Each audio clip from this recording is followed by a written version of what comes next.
JSSC CGL परीक्षा में कथित गड़बड़ी की शिकायत को लेकर आयोग के दफ्तर का घेराव करने पहुंचे जेल केम नेता देवेंद्र नाथ महतो को पुलिस ने हिरासत में ले लिया है।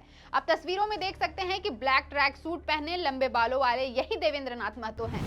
देवेंद्र नाथ महतो अपने समर्थकों और अभ्यर्थियों को लेकर आयोग के दफ्तर का घेराव करने पहुंचे थे। तभी पुलिस ने उन पर लाठियां भांजी और फिर घसीटते हुए वाहन में बिठा दिया। इस दौरान कई अन्य अभ्यर्थियों पर भी पुलिस के जवानों ने लाठीचार्ज किया। देवेंद्र नाथ महतो के अलावा कुछ अभ्यर्थियों को भी पुलिस ने हिरासत में लिया है। उनको पुलिस अपने वाहन में बिठाकर कहीं ले गई। इनको किस थाने में ले जाया गया है, फिलहाल इसकी जानकारी नहीं है।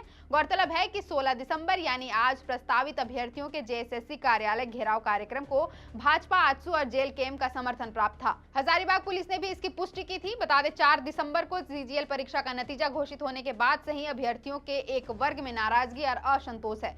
अभ्यर्थियों का दावा है कि रिजल्ट में बहुत सारी विसंगतियां हैं। इतना ही नहीं, अभ्यर्थियों का दावा है कि कोर्ट में मामला लंबित होने के बावजूद सरकार ने जल्दबाजी में रिजल्ट जारी कर दिया।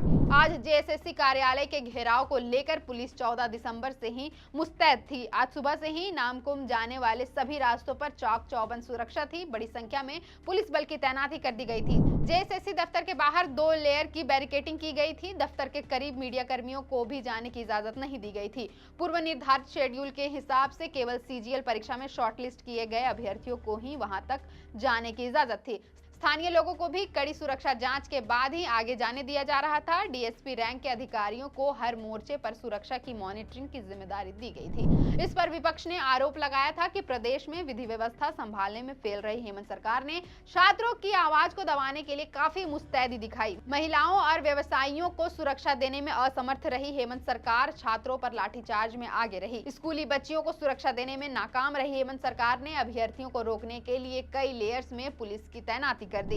इन तस्वीरों में आप देख सकते हैं कि कैसे आयोग दफ्तर के आसपास का पूरा इलाका छावनी में तब्दील हो गया है। चप्पे चप्पे पर पुलिस बल की तैनाती की गई है। इस दौरान कुछ प्रदर्शनकारी छात्रों ने आगे बढ़ने का प्रयास किया तो पुलिस ने तुरंत लाठीचार्ज कर उनको खदेड़ दिया। इस बीच इन तस्वीरों में आप देख सकते हैं कि कैसे एक प्रदर्शनकारी छात्र को पुलिस के जवान वाहन में तकरीबन ठूंस कर ले गए। इसके बाद पुलिस के जवानों ने देवेंद्र नाथ महतो पर भी लाठियां बरसाई। कुछ अन्य अभ्यर्थियों को भी हिरासत में लिया। गौरतलब है कि राजभवन और मुख्यमंत्री आवास के बाहर भी मजबूत बैरिकेडिंग की गई है। गौरतलब है कि 14 दिसंबर को ही हजारीबाग के एसपी ने विभिन्न थानों के थाना प्रभारी को यह निर्देश दे दिया था कि हजारीबाग में 12 दिसंबर को प्रदर्शन वाले दिन जिन छात्र नेताओं पर प्राथमिकी दर्ज की गई थी उनको अविलंब गिरफ्तार किया जाए। एसपी ने साफ लफ्जों में थाना प्रभारियों को चेतावनी दी थी कि जिन छात्र नेताओं पर प्राथमिकी दर्ज की गई है, यदि उनमें से कोई भी रांची में नामकुम के जेएसएससी कार्यालय में पहुंच गया तो इसकी पूरी जिम्मेदारी संबंधित थाना प्रभारी की होगी। आज सुबह 11 बजे तक प्रदर्शनकारी छात्र आयोग दफ्तर के आसपास नजर भी नहीं आए। दोपहर तकरीबन 1 बजे वे दफ्तर के बाहर पहुंचे तो पुलिस ने लाठीचार्ज कर उनको खदेड़ दिया।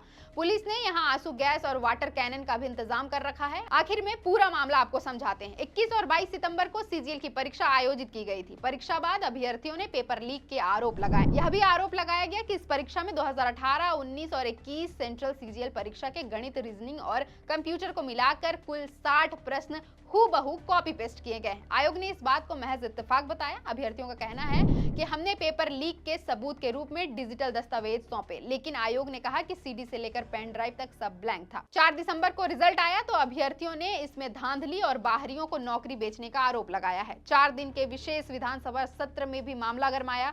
मुख्यमंत्री हेमंत सोरेन ने सीआईडी जांच के आदेश दिए हैं। खैर, देखना है कि आयोग और अभ्यर्थियों के बीच इस संघर्ष में आखिर जीत किसकी होगी। अभ्यर्थियों के अपने आरोप हैं और आयोग के अपने तर्क। फिलहाल के लिए इतना ही। मेरा नाम है अवंतिका और आप देख रहे थे द फोर्थ पिलर।